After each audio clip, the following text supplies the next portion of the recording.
नमस्कार मेरे प्यारे बच्चों, कैसे हैं आप सभी। आई होप आप सभी बहुत अच्छे होंगे। मैं हूं महिमा और मेरे साथ आज हम हल करेंगे कार्यपत्रक 65।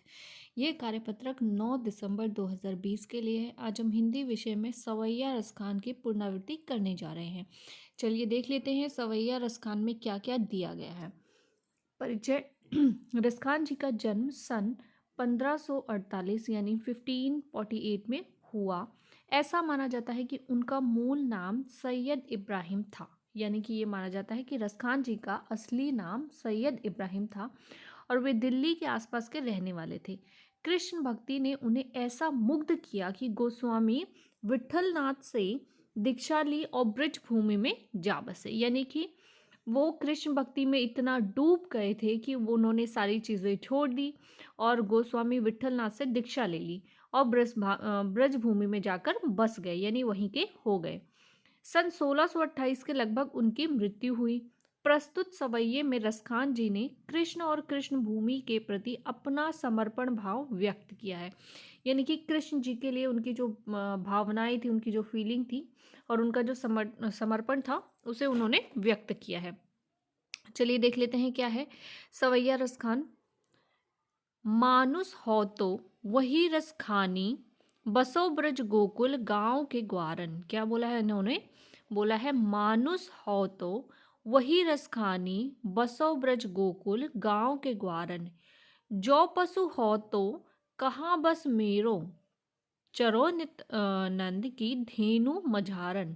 बहुत ही इंटरेस्टिंग लाइन है। जो पशु हो तो कहाँ बस मेरो, चरो नित नंद की धेनु मझारन। पाहन हो तो वही गिरी को जो, कियो हरिछत्र पुरंदर धारन। जो खग हो तो बसेरो करो, मिली कालंदी कूल कदम्ब की डारन। तो इस तरीके से उन्होंने अपनी भावनाओं को व्यक्त किया है। चलिए इसकी व्याख्या देख लेते हैं क्या कहा है इन्होंने। प्रस्तुत पद में रसखान जी ईश्वर से प्रार्थना करते हैं कि यदि अगले जन्म में मुझे मनुष्य जीवन मिलता है, यानी कि रसखान जी कहते हैं कि यदि अगले जन्म में मुझे मनुष्य जीवन मिलता है तो ब्रज, गोकुल गांव, ठीक है, ब्रज क्यों, क्योंकि यहाँ के निवासी थे कृष्ण जी, तो ब्रज गोकुल गांव में ग्वाले के रूप में मेरा जन्म हो। और यदि मेरा जन्म पशु जीवन में होता है तो ईश्वर आपसे विनती करता हूँ कि मुझे जन्म नंद की गायों के बीच में देना। यानी कि वो ये कहना चाहते हैं कि अगर मेरा दोबारा जन्म होता है और मुझे मनुष्य जीवन मिलता है तो मैं ग्वाल बनना चाहता हूँ। कहाँ का? ब्रज का। क्यों? क्योंकि ब्रज के सभी ग्वाल किसके साथ रहते थे? भगवान कृष्ण के साथ रहते थे। और उन्होंने कहा यदि आप मुझे पशु जीवन देना चाहते हैं तो मैं क्या बनना चाहता हूँ? नंद की गाय के बीच में रहना चाहता हूँ, क्योंकि नंद की सभी गाय किसके साथ रहती थी? कृष्ण के साथ रहती थी। इसलिए उन्होंने कहा नंद की गायों के बीच में देना, अर्थात मुझे नंद की गायों के साथ चरने का मौका मिल सके जिन्हें श्री कृष्ण चराया करते थे।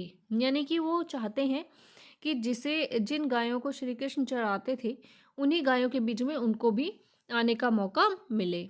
अगर आप मुझे पत्थर बनाते हैं तो मुझे उसी गोवर्धन पर्वत का पत्थर बनाना जिसे श्री कृष्ण ने अपनी उंगली पर उठाया था।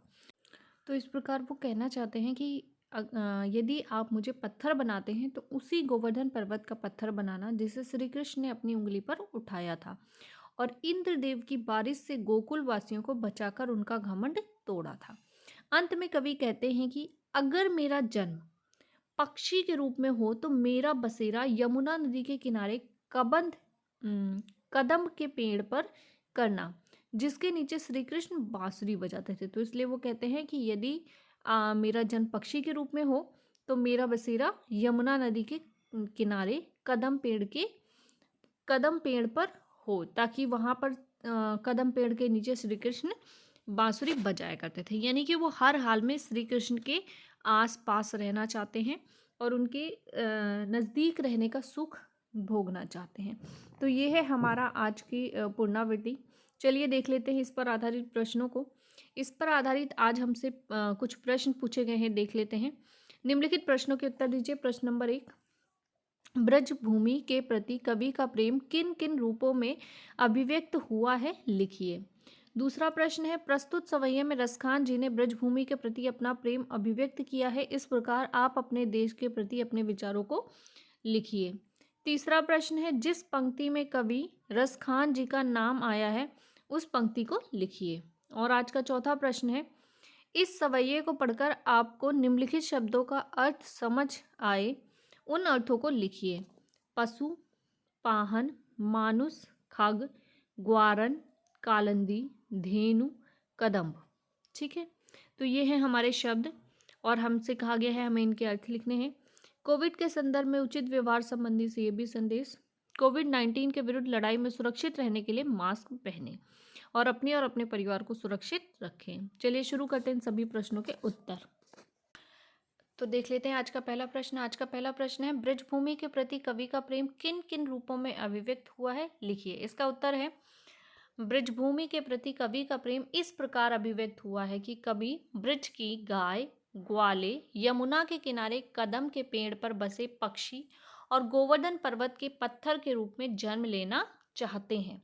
यानी कि कवि जो है वो चाहते हैं कि यदि उन्हें दोबारा जन्म मिलता है धरती पर तो वो किसी न किसी रूप में सिर्फ और सिर्फ ब्रजभूमि में आना चाहते हैं। देख लेते हैं आज का दूसरा प्रश्न। आज का दूसरा प्रश्न है, प्रस्तुत सवैया में रसखान जी ने ब्रजभूमि के प्रति अपना प्रेम अभिव्यक्त किया है, इस प्रकार आप अपने देश के प्रति अपने विचारों को लिखिए। तो इसका उत्तर है, हमें अपने देश से अत्यधिक प्रेम करना चाहिए।